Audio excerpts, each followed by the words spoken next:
Bipin Abraham, CPI ഇപ്പോൾ പ്രത്യയശാസ്ത്രപരമായ നിലപാടിൽ നിൽക്കുന്നു, ഞങ്ങൾ യഥാർത്ഥ ഇടതുപക്ഷ നിലപാടിൽ നിൽക്കുന്നു എന്ന രീതിയിലുള്ള പ്രതികരണങ്ങൾ നടത്തുകയാണ്. പക്ഷേ ആത്യന്തികമായി എന്താണ് സംഭവിക്കുന്നത്? നിങ്ങളല്ലേ യഥാർത്ഥത്തിൽ പ്രതിസന്ധിയിലായിരിക്കുന്നത്? അല്ല, ഇതിനകത്ത് ചർച്ച തുടങ്ങുന്നതിന് മുമ്പ് ഒരു കാര്യം സൂചിപ്പിക്കാൻ ആഗ്രഹിക്കുകയാണ്. PM ശ്രീ പദ്ധതിയുമായി ബന്ധപ്പെട്ട് കഴിഞ്ഞ കുറേ ദിവസങ്ങളായി കേരളത്തിലെ പൊതുവിദ്യാഭ്യാസ മേഖലയെ സ്നേഹിക്കുന്നവർ വലിയ ആശങ്കയ്ക്കിടവരുന്നതായ ഒരു സാഹചര്യം നാം കണ്ടതാണ്. അതിൻ്റെ സാഹചര്യം എന്ന് പറഞ്ഞാൽ PM ശ്രീ പദ്ധതി കേരളത്തിൽ നടപ്പാക്കില്ല എന്ന് പറഞ്ഞിട്ട് ആ പദ്ധതി ഇവിടെ നടപ്പിലാക്കപ്പെടുന്നു. അത്തരമൊരു ദൗർഭാഗ്യകരമായ സന്ദർഭത്തെ കേരളത്തിലെ ഇടതുപക്ഷ ജനാധിപത്യ മുന്നണി നേതൃത്വം കൊടുക്കുന്നൊരു ഗവൺമെൻറ് നടപ്പിലാക്കില്ല എന്ന് പ്രതീക്ഷിച്ചവരാണ് അതിൻ്റെ അകത്ത് നിരാശരായവരിൽ കൂടുതലും. അപ്പോൾ അതിനകത്ത് ഞാൻ ചർച്ച തുടങ്ങി വെക്കുന്നതിന് മുമ്പ് പറയാൻ ആഗ്രഹിക്കുന്നത്, PM ശ്രീ എന്ന വിഷയവുമായി ബന്ധപ്പെട്ട് ഇന്ന് നടക്കുന്നതായ വിഷയങ്ങളെല്ലാം അത് കേവലമായൊരു CPI തർക്ക വിഷയമായി കാണുവാൻ ശ്രമിക്കരുത്. അത് അങ്ങനെ ആ ചർച്ചയെ മുമ്പോട്ട് കൊണ്ടുപോകരുത് എന്നാണ് ചർച്ച തുടങ്ങുന്നതിന് മുമ്പ് പറയുവാൻ ആഗ്രഹിക്കുന്നത്. കാരണം ഒരു മുന്നണിയിലെ രണ്ട് പാർട്ടികൾ തമ്മിലുള്ള തർക്ക വിഷയങ്ങളോ അല്ലെങ്കിൽ അതിനകത്ത് CPI കീഴടങ്ങിയോ അല്ലെങ്കിൽ മറ്റൊരു തരത്തിലേക്ക് ഇതിനെ കൊണ്ടുപോകേണ്ട ആവശ്യമില്ല. ഞങ്ങൾ ആത്യന്തികമായി ഉന്നയിക്കുന്ന വിഷയം എന്ന് പറഞ്ഞാൽ PM ശ്രീ നടപ്പിലാവുന്നത് വഴി, ഇവിടെ പ്രിയപ്പെട്ട ജയ്ക്ക് ഇവിടെ സൂചിപ്പിച്ചു, PM ശ്രീ ആണോ ഇവിടുത്തെ വിഷയം? അല്ല, PM ശ്രീ അല്ല ഇവിടുത്തെ വിഷയം. അത് നമുക്കെല്ലാവർക്കും നല്ലതുപോലെ അറിയാം. നമ്മുടെ വിഷയം PM ശ്രീ വഴി നടപ്പിലാക്കപ്പെടുന്ന ആ PM ശ്രീയിൽ ഉൾപ്പെട്ടിട്ടുള്ള നാഷണൽ എഡ്യൂക്കേഷൻ പോളിസിയാണ്. ഈ നാഷണൽ എഡ്യൂക്കേഷൻ പോളിസിയെ സംബന്ധിച്ചെല്ലാം നമുക്ക് വളരെ വിശദമായി അറിയാവുന്ന കാര്യമാണ്. നാഷണൽ എഡ്യൂക്കേഷൻ പോളിസി 2020 അത് നമ്മുടെ രാജ്യത്ത് പാർലമെന്റിന്റെ അകത്തളങ്ങളിൽ പോലും ഒരു ചർച്ചയ്ക്ക് പോലും വിധേയമാക്കാതെ കോവിഡ് മഹാമാരി കാലഘട്ടത്തിൽ ഈ രാജ്യത്തെ കേന്ദ്ര ഗവൺമെന്റ് നടപ്പിലാക്കിയതാണ്. അതിനെ സംബന്ധിച്ചെല്ലാം നമുക്ക് വളരെ വിശദമായി തന്നെ അറിയാം. അത് ഈ രാജ്യത്ത് ഒരു ഗവൺമെൻറ് ആ പദ്ധതി ഇവിടെ കൊണ്ടുവരുന്നു. അതിനുശേഷം ഈ രാജ്യത്തിൻ്റെ വിവിധ കേന്ദ്രങ്ങളിൽ അത് ചർച്ചയ്ക്ക് വെക്കുവാൻ ഭയപ്പെടുന്നു. അങ്ങനെ ഭയപ്പെടുന്നതായ ഒരു വിഷയം ഈ രാജ്യത്തിൻ്റെ കലാലയങ്ങളിലേക്ക് അടിച്ചേൽപ്പിക്കുവാൻ ഓരോ ഗവൺമെൻറ്റിനെയും സമ്മർദ്ദപ്പെടുത്തുന്നു.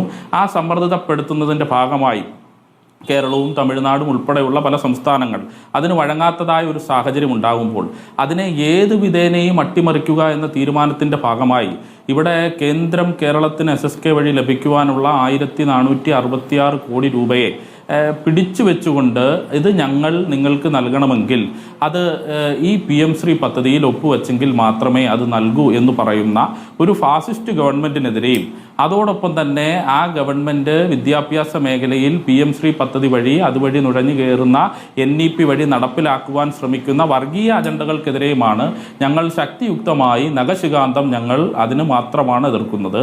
അതുകൊണ്ട് തന്നെയാണ് ഞാൻ ആദ്യമേ സൂചിപ്പിക്കുന്നത്, ഈ CPIM ഒരു തർക്ക വിഷയമായി ഈ വിഷയത്തെ കാണരുത്.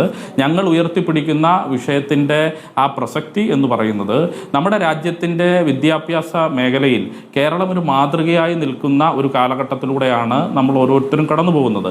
ആ കടന്നു പോകുന്നതായ ഒരു സാഹചര്യത്തിൽ നമ്മുടെ രാജ്യത്തിന് വിദ്യാഭ്യാസ മേഖലയിൽ കേരള മോഡൽ തന്നെ നമ്മൾ പ്രഖ്യാപിച്ചുകൊണ്ട് മുമ്പോട്ട് പോകുന്ന ഒരു സാഹചര്യം, കേരളത്തിലെ വിദ്യാലയങ്ങൾ മികവിൻ്റെ കേന്ദ്രങ്ങളായി മാറുന്ന ഒരു കാലഘട്ടം, കഴിഞ്ഞ 9 വർഷത്തിന് ശേഷം കേരളത്തിൻ്റെ പൊതുവിദ്യാഭ്യാസ മേഖലയിലുണ്ടായ വലിയ കൊഴിഞ്ഞുപോക്കുകളെ പരിഹരിക്കപ്പെടുവാൻ കഴിയുന്നതായ ഒരു കാലഘട്ടം, ആ 9 വർഷം കൊണ്ട് ആ കൊഴിഞ്ഞുപോക്കിനെ പരിഹരിക്കപ്പെട്ടുകൊണ്ട് 11 ലക്ഷം വിദ്യാർത്ഥികളെ പൊതുവിദ്യാഭ്യാസ കേന്ദ്രത്തിലേക്ക് തിരികെ കൊണ്ടുവരാൻ ശ്രമിച്ച അല്ലെങ്കിൽ അങ്ങനെ സാധിച്ച് വിജയിച്ച ഒരു കാലഘട്ടത്തിൽ അങ്ങനെ വിജയിപ്പിക്കുവാൻ വേണ്ടി ശ്രമിച്ചത് കേരളത്തിലെ ഇടതുപക്ഷ ജനാധിപത്യ മുന്നണി നേതൃത്വം കൊടുക്കുന്നൊരു ഗവൺമെൻറ്റാണ്. പക്ഷേ ദൗർഭാഗ്യകരമായി ആ വിദ്യാഭ്യാസ മേഖലയിലേക്ക് തന്നെ രാജ്യത്തെ കേന്ദ്ര സർക്കാർ വിദ്യാഭ്യാസ മേഖലയിലെ ഇരട്ടത്താപ്പായി കാണുന്ന ഒരു നയം PM ശ്രീ പോലെയുള്ള ഒരു പദ്ധതി നടപ്പിലാക്കുമ്പോൾ അതിനെ ഞങ്ങൾക്ക് ശക്തിയുക്തമായി എതിർക്കേണ്ടതായ ഒരു സാഹചര്യം ഉണ്ടാവും. നമ്മുടെ രാജ്യത്തിന് 34 വർഷത്തിൽ. ബിപിൻ എബ്രഹാം, ഇനിയുള്ള പ്രശ്നം എന്താണെന്ന് വെച്ചാൽ ഇപ്പോൾ ഒരു കടുത്ത തീരുമാനത്തിലേക്ക്, ഏതായാലും ബുധനാഴ്ചത്തെ മന്ത്രിസഭാ യോഗത്തിൽ പങ്കെടുക്കില്ല എന്നുള്ളതാണ് ഇപ്പോൾ ചർച്ചയിൽ ഉരുത്തിരിഞ്ഞ തീരുമാനമെന്നറിയുന്നു. നാളെയും ഒരുപക്ഷെ ചർച്ച നടന്നേക്കാം, മറ്റന്നാളത്തെ മന്ത്രിസഭാ യോഗത്തിന് തൊട്ട് മുൻപ് വരെ ഒരുപക്ഷെ ചർച്ച നടന്നേക്കാം. അപ്പോൾ ഇനിയും സാധ്യതകൾ അവിടെ കിടക്കുകയാണ്.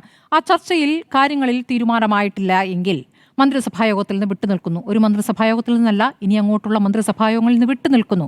മന്ത്രിമാരെ പിൻവലിക്കുന്ന നടക്കുന്ന തീരുമാനങ്ങൾ ഒരുപക്ഷെ CPI കൗൺസിൽ 4-ാം തീയതി ചേരുന്ന CPI കൗൺസിൽ എടുത്തേക്കാമെന്നും അറിയുന്നു. പിന്നെ എന്ത് എന്ന ചോദ്യമുണ്ടല്ലോ.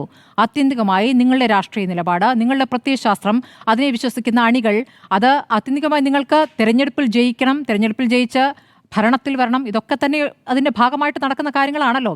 രണ്ട് വഴിയിൽ പോകുന്ന രണ്ട് പാർട്ടികൾ ചേർന്ന് ഒരു മുന്നണിയായി മത്സരിക്കുമ്പോൾ പരസ്പര വിശ്വാസമില്ലാത്ത രണ്ട് പാർട്ടികൾ എന്നുള്ളതാണ് പുറമേക്ക് വരുന്ന ഒരു കാര്യം. അതിനെ എങ്ങനെയാണ് നിങ്ങൾ നേരിടുക?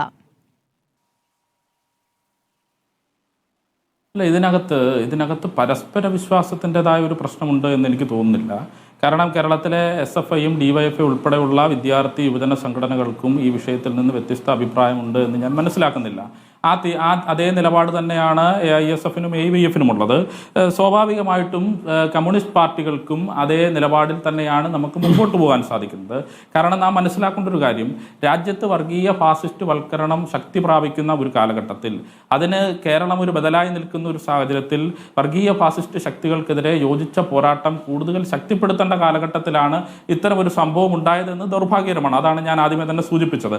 ആ ദൗർഭാഗ്യകരമായ സംഭവത്തെ നമുക്ക് വളരെ നിസ്സാരവൽക്കരിച്ചുകൊണ്ട് കാണുവാൻ സാധിക്കുകയില്ല. അത് ഞങ്ങളുടെ നിലപാട് കൃത്യമായി ഉയർത്തി പറഞ്ഞതാണ്. അത് കേരളത്തിൻ്റെ പൊതുവിദ്യാഭ്യാസ മേഖലയിൽ നടപ്പിലാക്കിയത് വിദ്യാഭ്യാസ വകുപ്പ് മന്ത്രി ഏകപക്ഷീയമായ തീരുമാനമെടുത്തു പോയി എന്നുള്ള അഭിപ്രായം ഞങ്ങൾക്കുണ്ട്. ആ തീരുമാനം എടുത്തുപോയി എന്നുള്ളത് കൊണ്ട് തന്നെ ഞങ്ങൾക്ക് ആ തീരുമാനത്തോട് യോജിക്കാൻ സാധിക്കത്തില്ല എന്നുള്ളത് ഞങ്ങൾ പറഞ്ഞതാണ്. അത് അങ്ങനെ പറയപ്പെടുമ്പോൾ അത് ഏതെങ്കിലും പ്രത്യയശാസ്ത്രപരമായി അല്ലെങ്കിൽ രണ്ടു പാർട്ടികൾ തമ്മിലുള്ള അകൽച്ചയായി അതിനെ കാണരുത്. ഞങ്ങൾക്ക് ഈ വിഷയവുമായി ബന്ധപ്പെട്ട്, കാരണം NEP നടപ്പിലാക്കുന്നതുമായി ബന്ധപ്പെട്ട് രാജ്യത്ത് ദേശീയ അടിസ്ഥാനത്തിൽ വരെ AISFന്റെ നേതൃത്വത്തിൽ വിവിധ ക്യാമ്പയിനുകൾ ഇന്ത്യയുടെ വിവിധ തെരുവോരങ്ങളിൽ, സംസ്ഥാനങ്ങളിലെല്ലാം സംഘടിപ്പിച്ചിട്ടുള്ളതാണ്. അങ്ങനെ നിൽക്കുന്ന ഒരു പ്രസ്ഥാനം എന്ന നിലയ്ക്ക് ഞങ്ങൾക്ക് ഈ വിഷയവുമായി ബന്ധപ്പെട്ട് മയപ്പെട്ടു പോകുന്നതിന് ബുദ്ധിമുട്ടുണ്ട്. ആ നിലപാട് ഞങ്ങൾ എല്ലാ കാലവും ഉയർത്തിപ്പിടിക്കുന്നതാണ്. അത് ഇന്നലെയും ഇന്നും നാളെയും അതേ അഭിപ്രായം തന്നെയായിരിക്കും ഞങ്ങൾക്കുള്ളത് എന്നുള്ളതാണ് ഞങ്ങൾ കടുപ്പിച്ചു പറയുന്നത്. അതിന്റെ പ്രധാന കാരണം നമ്മുടെ രാജ്യത്തിന്റെ വിദ്യാഭ്യാസ മേഖലയിൽ നടപ്പിലാക്കിയ നാഷണൽ എഡ്യൂക്കേഷൻ പോളിസി, അത് 34 വർഷത്തിന് ശേഷമാണ് ഇന്ത്യയുടെ വിദ്യാഭ്യാസ മേഖലയ്ക്ക് ആകമാനമായി ഒരു മാറ്റം ഉണ്ടാകുന്നത്. നമ്മുടെ വിദ്യാഭ്യാസ മേഖലയ്ക്ക് മാറ്റം ഉണ്ടാകണമെന്നുള്ള വാദത്തിനകത്തൊന്നും ഞങ്ങൾ പുറകോട്ട് നിൽക്കില്ല. ഇതൊന്നും അറിയാത്തതല്ല CPIM. നോക്കൂ ബിപിൻ എബ്രഹാം, ഇതിൽ ബിനോയ് വിശ്വം വാർത്താ സമ്മേളനത്തിൽ പറഞ്ഞ കടുത്ത വാക്കുകളുണ്ട്. ഗൂഢാലോചന അടക്കമുള്ള വാചകങ്ങൾ ഉണ്ടായിരുന്നു. ഇന്നത്തെ ചർച്ച ഇപ്പോൾ കോടിയലായി ചർച്ചയായിരുന്നു എന്നൊക്കെ പറയുമ്പോഴും തീരുമാനമായിട്ടില്ല, ഞങ്ങൾ മുന്നോട്ട് വെച്ച കാര്യങ്ങളിൽ തീരുമാനമായിട്ടില്ല എന്ന് തന്നെയാണ് ബിനോയ് വിശ്വം പറഞ്ഞിരിക്കുന്നത്. അപ്പോൾ ഈ പെട്ടെന്നുള്ള തീരുമാനം ഞങ്ങളെ അറിയിക്കാതെ ഒപ്പിട്ടതിൽ എന്തോ ഒരു ഗൂഢാലോചനയാണ് സംശയിക്കുന്നത്. അങ്ങ് എത്ര പറഞ്ഞാലും കണ്ടാൽ മിണ്ടാതിരിക്കുകയും തമ്മിലടിക്കുകയും ചെയ്യുകയല്ലല്ലോ ഭിന്നത എന്നതിൻ്റെ അർത്ഥം. ഭിന്നതയാണ്, നിലപാടുകളിലെ ഭിന്നതയാണ്. ഞാൻ അങ്ങയിലേക്ക് വരാം.